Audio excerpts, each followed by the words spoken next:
Right ఇక bulletin లో మరో బ్రేకింగ్ న్యూస్ చూస్తున్నాం. నేడు స్థానిక ఎన్నికలపై అయితే తెలంగాణ హైకోర్టులో విచారణ అయితే జరగనుంది.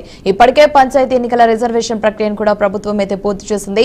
ఈ మేరకు రాష్ట్ర ఎన్నికల సంఘానికి వివరాలు సమర్పించి ఎన్నికలకైతే సిద్ధంగా ఉన్నట్టు కూడా తెలిపింది. అన్ని జిల్లాల కలెక్టర్లు సమర్పించిన సర్పంచ్ వార్డు సభ్యులు గెజిట్లను అయితే ప్రభుత్వం ఎస్సీఈసీకి అయితే పంపించింది. పాత రిజర్వేషన్ల ప్రకారమే ఎన్నికలకు నిర్వహించాలని కూడా నిర్వహించిన ప్రభుత్వం గత 2 రోజులుగా దీనికి సంబంధించి తీవ్ర కసరత్తు కూడా చేసింది. బీసీ ఎస్సీ ఎస్టీలకు కూడా సంబంధించిన అన్ని రిజర్వేషన్లతో పాటు లాటరీ విధానంలో మహిళా రిజర్వేషన్లను కూడా పూర్తి చేసింది. రాష్ట్ర వ్యాప్తంగా 12,733 పంచాయతీల్లోని 1,12,288 వార్డుల్లో 3 విడతలుగా ఎన్నికలైతే నిర్వహించేందుకు రాష్ట్ర ఎన్నికల సంఘం ఏర్పాటు చేసింది.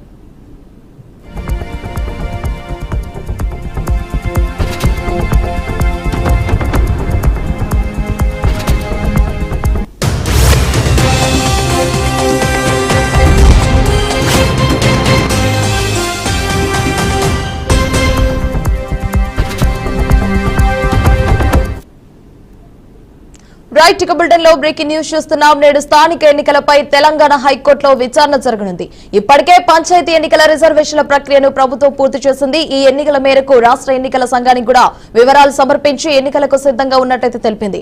అన్ని జిల్లాల కలెక్టర్లు సమర్పించిన సర్పంచ్ వార్డు సభ్యుల గెజిట్లను కూడా ప్రభుత్వం ఎస్ఈసీకి అయితే పంపించింది. పాత రిజర్వేషన్ల ప్రకారమే ఎన్నికలను కూడా నిర్వహించాలని కూడా నిర్ణయించిన ప్రభుత్వం గత 2 రోజులుగా దీనికి సంబంధించి తీవ్ర కసరత్తు చేసింది. బీసీ ఎస్సీ ఎస్టీలకు సంబంధించిన అన్ని రిజర్వేషన్లతో పాటు లాటరీ విధానంలో మహిళా రిజర్వేషన్లను కూడా పూర్తి చేసింది. ముఖ్యంగా రాష్ట్ర వ్యాప్తంగా చూసుకుంటే 12,733 పంచాయతీల్లోని 1,12,288 వార్డుల్లో 3 విడతలుగా అయితే ఎన్నికలనైతే నిర్వహించేందుకు రాష్ట్ర ఎన్నికల సంఘం అయితే ఏర్పాటు చేసింది. రైట్ ఇక ఇదే అంశానికి సంబంధించి మరిన్ని అప్డేట్స్ మా ప్రతినిధి రామకృష్ణ అందిస్తారు. రామకృష్ణ, చెప్పండి, దీనికి సంబంధించి కంప్లీట్ అప్డేట్స్ ఏంటి?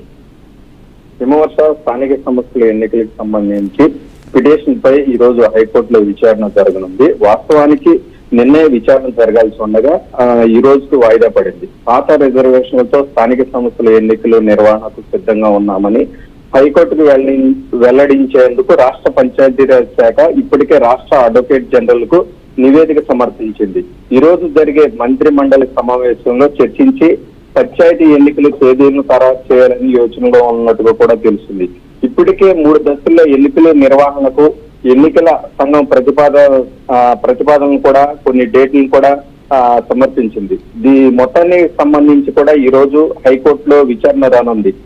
ఎలాంటి చిక్కులు లేకుండా రాష్ట్ర ప్రభుత్వం ఎన్నికలకి వెళ్లాలని సూచిస్తుంది. ఎందుకంటే హైకోర్టులో సుప్రీంకోర్టులో మళ్ళా పిల్ దాఖలైతే మళ్ళా మొత్తానికే ప్రాబ్లం వస్తుందని రిజర్వేషన్లు కానీ లేదంటే వార్డుకి సంబంధించి సర్పంచులకు సంబంధించి రిజర్వేషన్లు అనేది క్లియర్ గా ఉండాలని చెప్పి కూడా రాష్ట్ర ప్రభుత్వం ఇప్పటికే రాష్ట్ర ఎన్నికల సంఘానికి కూడా సూచించిన నేపథ్యంలో జిల్లా కలెక్టర్లు కూడా వీటన్నిటికి సంబంధించిన నోటిఫికేషన్ గెజిట్ నోటిఫికేషన్ కూడా రిలీజ్ చేయడం. మెయిన్ గా చూసుకున్నట్లయితే రేపు గాని గురువారం గాని నోటిఫికేషన్ జారీ అయ్యే అవకాశం ఎక్కువగా కనిపిస్తుంది. ఎందుకంటే ప్రభుత్వం ఏదైతే 0% వడ్డీ రైతు వీళ్ళకి మహిళలకి కేటాయించాలనుకుందో ఏదైతే 3.50 లక్షల మంది స్వయం సహాయక సంఘాల మహిళలకు దాదాపుగా 304 కోట్ల రుణాలు వడ్డీ లేని రుణాలు పంపిణీ చేయాలని ఉంది. దానికి సంబంధించి కూడా డిప్యూటీ సీఎం నిన్న కలెక్టర్లతో మీటింగ్ లో పాల్గొనడం జరిగింది. సో ఈ చెక్కుల పంపిణీ చీరల పంపిణీ ఉన్న నేపథ్యంలోనే గురువారం గాని బుధవారం గాని ఈవినింగ్ కల్లా నోటిఫికేషన్ రిలీజ్ అయ్యే అవకాశం ఉంది. ఎందుకంటే ఈ చెక్కుల పంపిణీ అనేది గ్రౌండ్ లెవెల్లో జరగాల్సింది. ఎన్నికలకు సంబంధించి కూడా వాళ్లే విధుల్లో పాల్గొనాలి కాబట్టి ఎన్నికల నోటిఫికేషన్ వస్తే ఎన్నికల కోడ్ అమల్లో ఉంటుంది. సో ఇవన్నీ చేయడానికి వీలు పడదు. కొంత ఇవన్నీ చేస్తే కాంగ్రెస్ పార్టీ కొంత ఎడ్జ్ ఉంటుందనే ఆలోచనతోనే హుటాహుటినే ఈ 2 పథకాలకు సంబంధించి కూడా స్పీడప్ చేశారని కూడా చెప్పుకోవచ్చు. హిమవర్ష, రామకృష్ణ, ఇటు ముఖ్యంగా మనం చూసుకుంటే గనక ఇప్పుడైతే ఎన్నికలను అయితే ఏర్పాటు చేయాలని కూడా అధికారులకైతే ఈసీ అయితే ఆదేశాలు కూడా జారీ చేసినట్లే తెలుస్తుంది కదా, దీనిపై ఉన్న అప్డేట్స్ ఏంటి? మెయిన్ గా చూసుకుంటే ఏదైతే ఇప్పుడు మన దగ్గర 31 జిల్లాలో 545 గ్రామీణ మండలాల్లో 12,760 పంచాయతీలు ఉన్నాయి. వీటికి సంబంధించి వార్డులుగా చూసుకుంటే 1,13,534 వార్డులు నోటిఫికేషన్ జారీ కానుంది ఈ బుధవారం కానీ గురువారం కానీ. ఎట్టి పరిస్థితుల్లో డిసెంబర్ లోపు ఎన్నికలు ప్రక్రియ ఏదైతే ఉందో అది మొత్తం కూడా కంప్లీట్ చేయాలని రాష్ట్ర ప్రభుత్వం ఆలోచనలో ఉన్నట్టుగా తెలుస్తుంది. ఎందుకంటే మార్చి లోపు కంప్లీట్ చేస్తే కేంద్రం నుంచి రావాల్సిన 3,000 కోట్లు ఏదైతే ఉన్నాయో అవన్నీ వేస్ట్ అవ్వకుండా ఉంటాయనే ఉద్దేశంతో ఎన్నికల ప్రక్రియ పాత పద్ధతిలోని వెళ్లాలని కాంగ్రెస్ పార్టీ కూడా ఉన్నట్లుగా కూడా తెలుస్తుంది. ఇప్పటికే బీసీ సంఘాలన్నీ కూడా కొంత బీసీలకి ఎవరు అడగకుండానే కామారెడ్డి డిక్లరేషన్ లో 42% బీసీలకి స్థానిక సంస్థలు కల్పిస్తామన్నారు.